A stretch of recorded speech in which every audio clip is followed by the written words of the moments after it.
Hey everyone, welcome back to the channel. Today I'm gonna show you how to transfer Ethereum from Trust Wallet to Binance.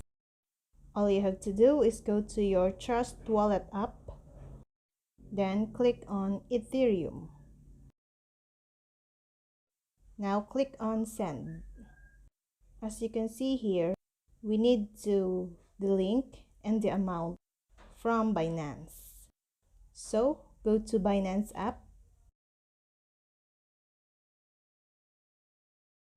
and click on Deposit.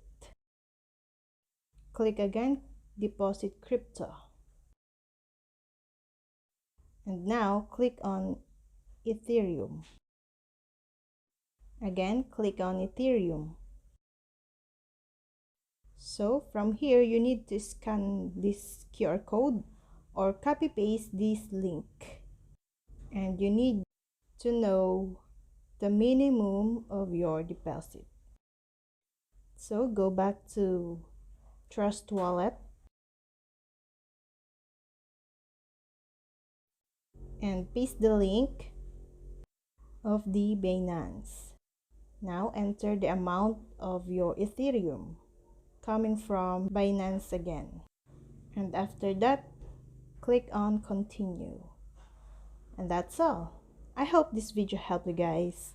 For more videos, subscribe to our YouTube channel. Thank you for watching. See you again.